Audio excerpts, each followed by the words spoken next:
In the second lecture on material analysis by nuclear techniques, we shall discuss on Rutherford backscattering.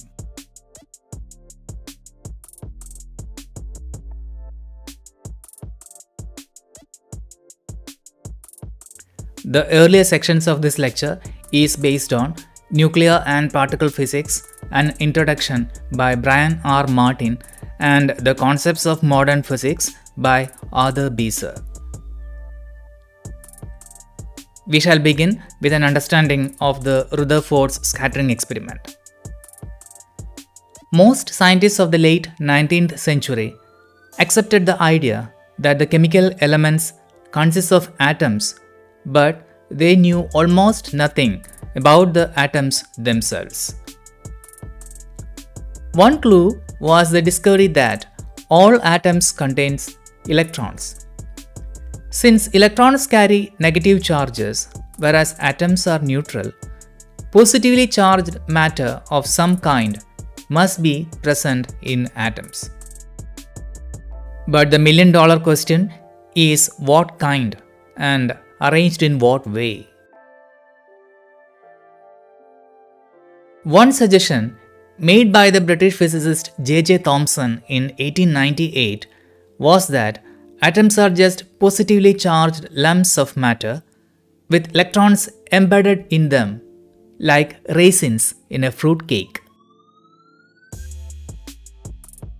Because Thomson had played an important role in discovering the electron, his idea was taken seriously.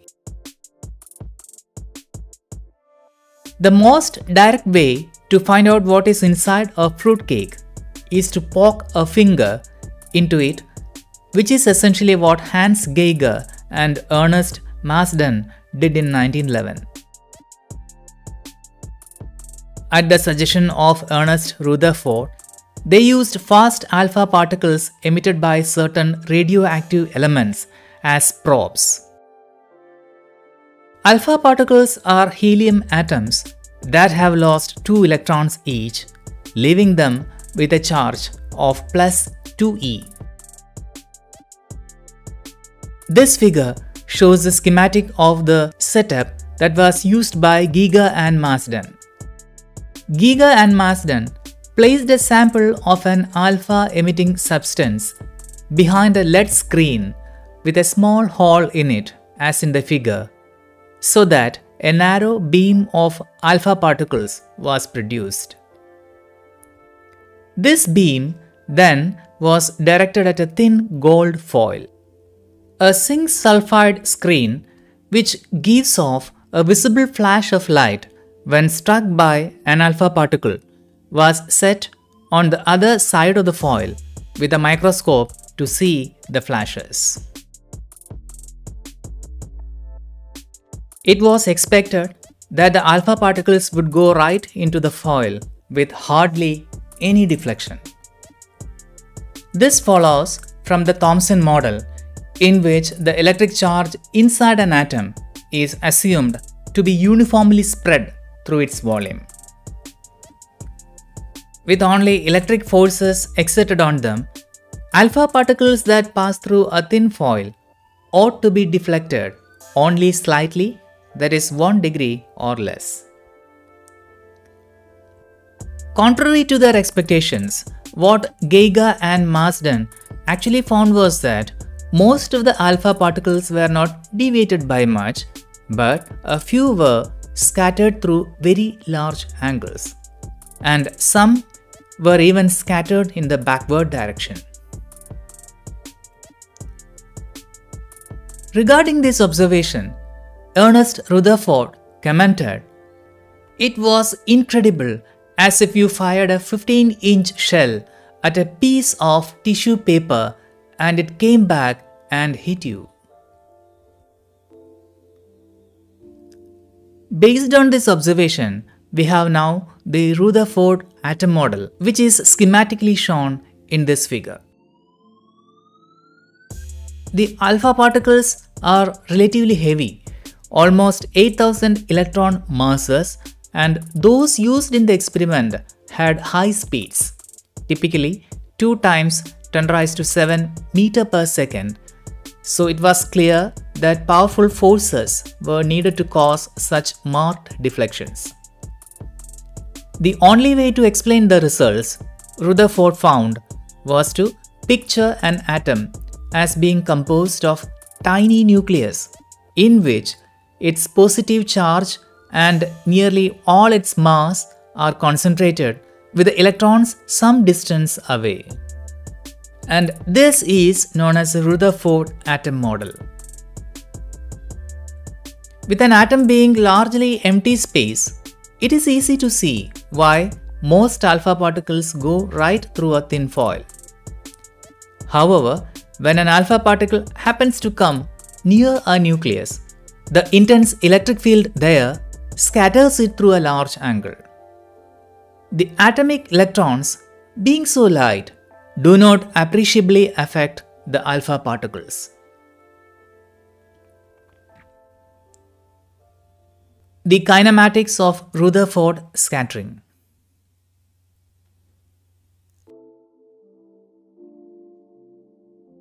This figure shows the schematic demonstration of an ion scattered from a surface atom.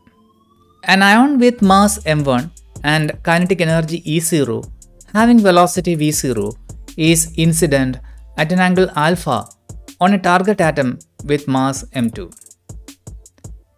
The ion is scattered through an angle theta with respect to an incident direction, losing kinetic energy to the target atom during the collision.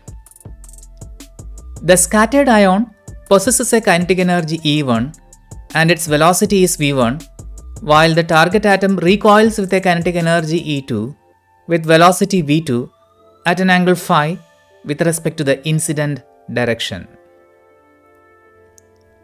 The conservation of energy gives m1 v0 square equal to m1 v1 square plus m2 v2 square. And we rearrange this equation in terms of v2. This gives us v2 square equal to m1 times v0 square minus v1 square.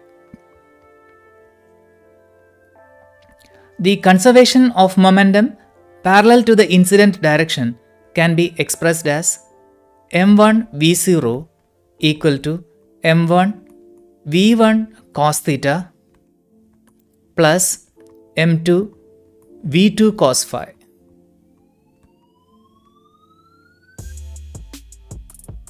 And this can be rearranged and squared to give m1 square v0 square plus m1 square v1 square cos square theta minus 2m1 square v0 v1 cos theta, which is equal to m2 square v2 square cos square phi.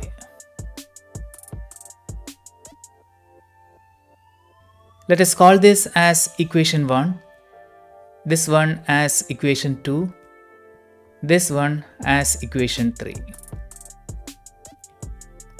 And this will be our equation 4.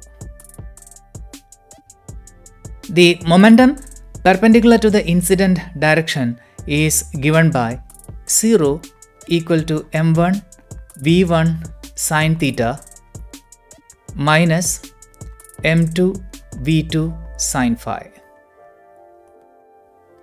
This is equation 5. When we rearrange this equation and square both the terms, we have m1 square v1 square sin square theta equal to m2 square v2 square sin square phi. So let us take this as equation number 6. In the next step, we will add equation 4 and equation 6. So this gives us m1 square v0 square plus m1 square v1 square cos square theta plus sin square theta minus 2 m1 square v0 v1 cos theta equal to m2 square v2 square cos square phi plus sin square phi. So this is our equation 7. In this equation, we can take cos square theta plus sin square theta and cos square phi plus sin square phi as equal to 1. This gives us m1 square v0 square plus m1 square v1 square minus 2m1 square v0 v1 cos theta equal to m2 square v2 square. So this is our equation 8.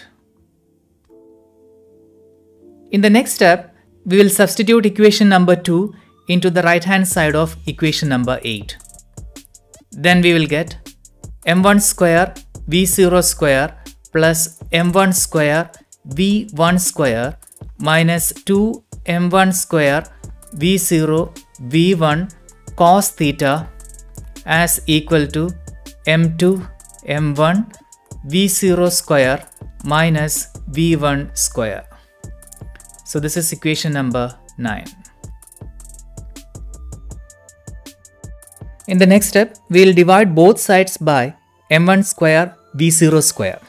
So this gives us 1 plus v1 square over v0 square minus 2 v1 cos theta over v0 equal to m2 over m1 times 1 minus v1 square over v0 square.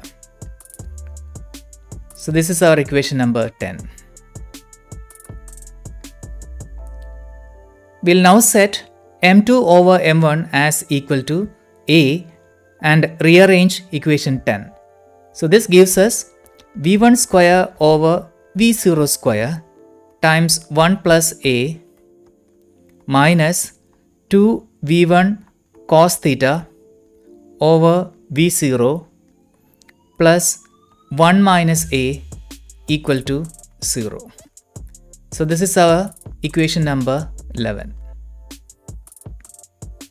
We see that this is a quadratic in v1 over v0, and the solution of this equation is given by x equal to minus b plus or minus square root of b square minus 4ac over 2a. We'll take x as equal to v1 over v0, then a as equal to 1 plus a, and b as equal to 2 cos theta, and c as equal to 1 minus a. This gives us v1 over v0 as equal to cos theta plus or minus square root of cos square theta minus 1 plus a times 1 minus a over 1 plus a. And this is equal to cos theta plus or minus square root of a square plus cos square theta minus 1 over 1 plus a. This is equation number 14. And in equation number 15, what we have done is that we have expanded the terms inside the square root. We'll make a substitution in equation number 15, that is cos square theta minus 1 equal to minus sin square theta. Hence, v1 over v0 is equal to cos theta plus or minus square root of a square minus sin square theta over 1 plus a. So this is our equation number 16. We define the kinematic factor k as k equal to E1 over E0, and this is again equal to m1 v1 square over m1 v0 square. So this is equal to 1 over 1 plus a the whole square times cos theta plus or minus square root of a square minus sin square theta the whole square. So this is equation number 17. In coaxial impact collision ion scattering spectroscopy, shortly known as CAI/CISS, we take theta as equal to 180 degree. And in that case, the kinematic factor becomes a minus 1 the whole square over a plus 1 the whole square.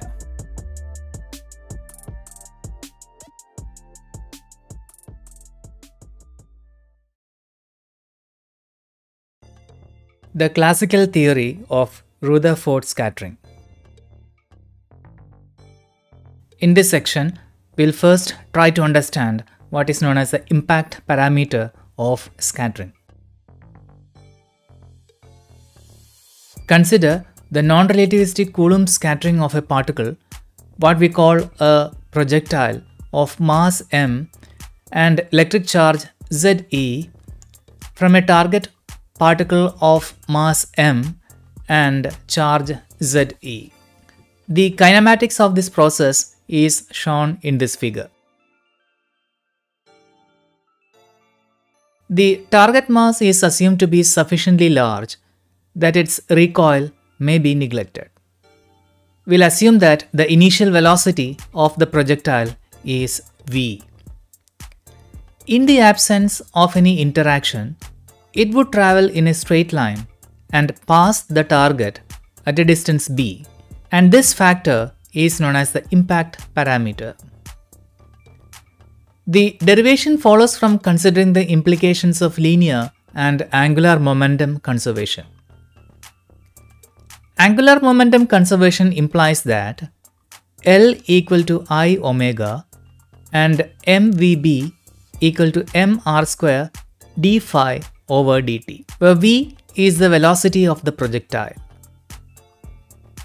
Since the scattering is symmetric about the y-axis, the component of linear momentum in the y direction is initially p equal to minus mv sine theta by 2, which is directed downwards, and it changes to plus mv sine theta by 2 in the upward direction after the interaction.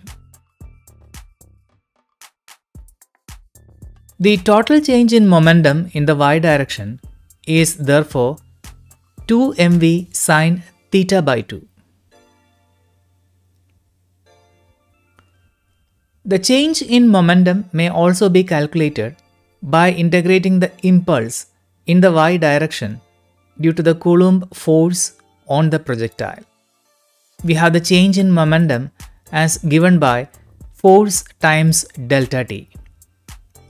This gives delta p equal to minus infinity to plus infinity z e square over 4 pi epsilon 0 r square cos phi times dt, where we have taken t equal to 0 to coincide with the origin of the x-axis. Using the equation mvb equal to mr square d phi over dt, we have 2 mv sine theta by 2 equal to z e square over 4 pi epsilon 0 1 by bv times integral minus phi to plus phi cos phi d phi. When we use phi as equal to pi minus theta by 2, this gives b as equal to z times z e square over 8 pi epsilon 0 times 1 over e kind cot theta by 2, where e kind equal to half mv square is the kinetic energy of the projectile.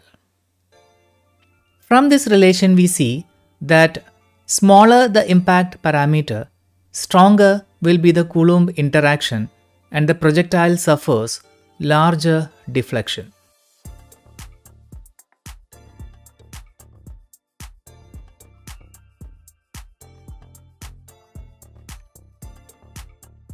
We shall now try to calculate the differential cross-section. We have seen that the scattering of a particle in a potential is completely determined once we know the impact parameter and the energy of the particle, and for a fixed incident energy, the deflection is therefore defined by just the impact parameter. Let us consider an incident flux of beam particles of known energy. Any incident particle with impact parameter between B and B plus dB relative to any scattering center will undergo an angular deflection between theta and theta plus d theta, and this will scatter into a solid angle d omega. The larger the impact parameter, the smaller is the scattering angle. Area of the circular ring around each scattering center through which any particle must pass in order to be emitted into the solid angle between theta and theta plus d theta is given by 2 pi b dB. Let us assume that the initial flux of projectile particles crossing a plane perpendicular to the beam direction is J. The intensity of particles having impact parameters between B and B plus dB is therefore J times 2 pi b dB. This is equal to the rate dW at which particles are scattered into a solid angle d omega between theta and theta plus d theta, where d omega is given by 2 pi sine theta d theta. As the intensity of the incoming particles are equal to that of the scattered particles, dW is again equal to 2 pi b j dB. And if you are considering a single target particle, dW can be written as equal to J times d sigma over d omega times d omega, which is equal to J times d sigma over d omega 2 pi sine theta d theta. Therefore, when we equate the incoming flux into that of the scattered flux, we have 2 pi b j times dB equal to J d sigma over d omega 2 pi sine theta d theta. And from this equation we can write d sigma over d omega equal to b over sine theta times dB over d theta. And finally, when we substitute for the impact parameter, b equal to z e square over 8 pi epsilon 0 times 1 by e kind cot theta by 2, we'll get the differential scattering cross section as equal to z e square over 16 pi epsilon 0 e kind the whole square times cosec raised to 4 theta by 2.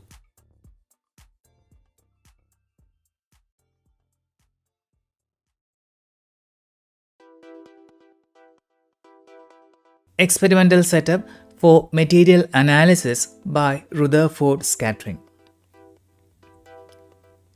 So this figure shows the experimental setup for material analysis using Rutherford scattering. The charged particles, typically alpha particles, are accelerated by a suitable accelerator like Van de Graaff accelerator or Pelletron. After passing an analyzing magnet, which selects the ion energy, a narrow collimated beam enters the RBS chamber.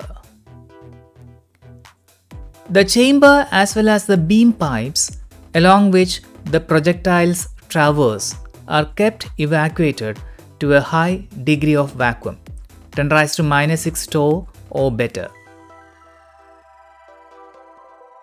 The material which is to be analyzed by RBS technique is made into a thin target form and mounted at the center of the RBS chamber on a target ladder. The ladder will have the facility to mount several targets at a time and can be moved up or down or rotated without affecting the vacuum. The requirement of thin targets is to ensure that the projectiles do not lose much energy within the target and they pass through to eventually get collected by an electrically insulated Faraday cup. This facilitates measurement of the ion current using a very sensitive current meter and provides incident beam monitoring. The ion currents also can be integrated to give a measure of the total charge collected and hence of the total number of incident particles which bombarded the target during the period of irradiation. The elastically scattered particles are detected by means of a silicon surface barrier detector placed at a backward angle, say 150 degree.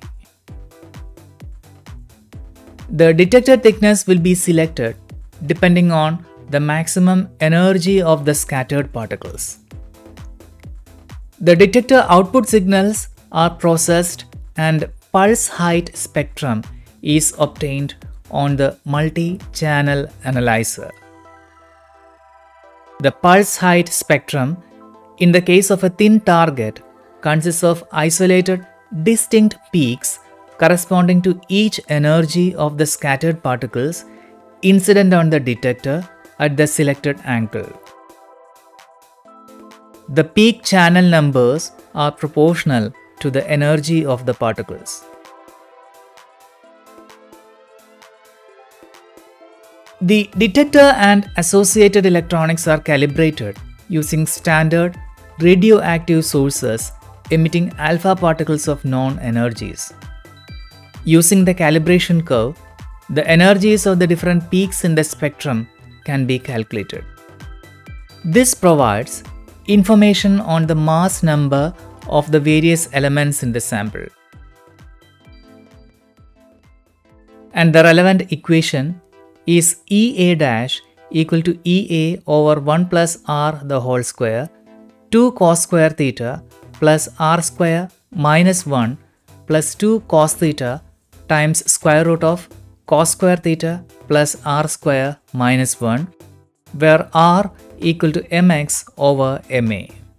Knowing the incident energy EA and determining the scattered energy EA prime at the angle theta, R can be calculated and hence the mass of the target atom. The area under each peak gives the total number n of scattered particles of that type detected in the detector over the period of irradiation. It is given by the expression Ni equal to ITS Nt times d sigma theta over d omega, omega d eta t. In this expression, I is the flux of incident particles per unit area per second and can be obtained as ITS equal to Q over small q, where Q is the total charge collected by the Faraday cup during the period of irradiation and small q is the charge on the incident ion. T gives the total time of irradiation and S is the area of the target exposed to the beam. Nt gives the number of atoms of the target per unit area and it is given by N0 times rho T F over A.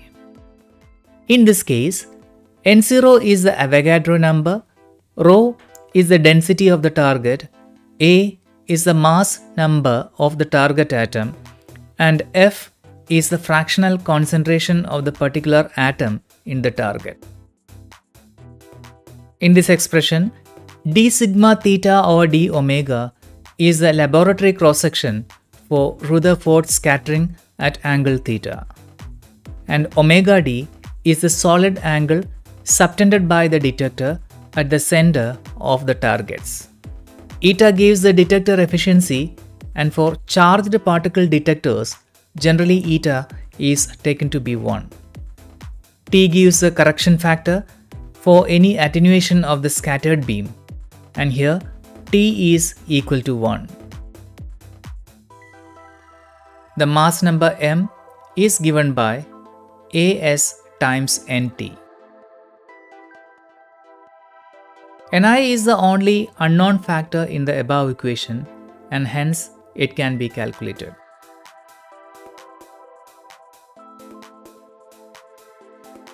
Energy straggling. As already mentioned earlier, for RBS, thin targets are preferred because the energy loss of the incident ions will then be very small, so that the ions come out of the target without much energy loss to be incident on the Faraday cup. A thick target will give rise to a large energy loss as given by the expression delta E equal to delta X times dE over dx. Here delta X is the target thickness, which is usually expressed in milligram per centimeter square. dE over dx is the stopping power, the energy loss per unit path length in the material in units of MeV over mg per centimeter.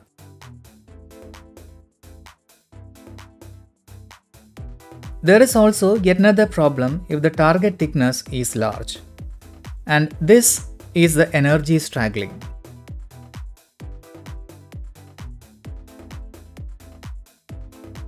This effect arises from the fact that the process leading to the energy loss of the incident ion are statistical in nature. The precise amount of energy lost by the incident ion in an elastic collision with the target atom is not a fixed value. It will have statistical distribution around some average value. These are the so-called fluctuations in the energy loss. Since the total energy loss of the ion on emerging from the target is a cumulative effect of all such individual energy losses, it will have a spread about a mean value. The full width half maxima of the residual energy distribution of the particle on emerging from the target is given by the Bohr's expression 4 pi z square n z e raised to 4 times t. Here n is the atomic density in the target and t is the thickness of the target. If the target is thin enough so that the energy loss is much less than the energy resolution of the detector, the peak in the pulse height spectrum will be a Gaussian one with a full width half maxima characteristic of the detector at that energy. On the other hand, for a thick target, the peak will be shifted to lower channels and it will also be broader.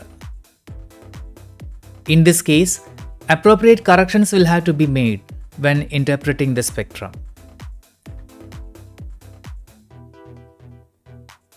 Applications of RBS. Historically, one important outcome of the RBS technique was in the determination of the nuclear sizes. Once its utility for elemental analysis was realized, this technique has been extensively used as an analytical tool for a wide variety of samples. The width of the RBS peak, as broadened by the thickness of the target, can be used for determination of thickness and composition of surface deposits such as oxide layers.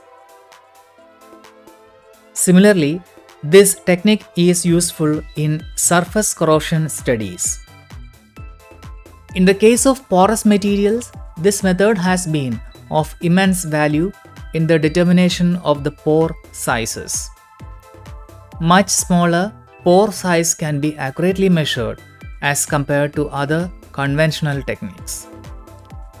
Also, the pore size distribution as a function of depth can be obtained by varying the incident ion energy. The technique is useful in determination of thin film thickness.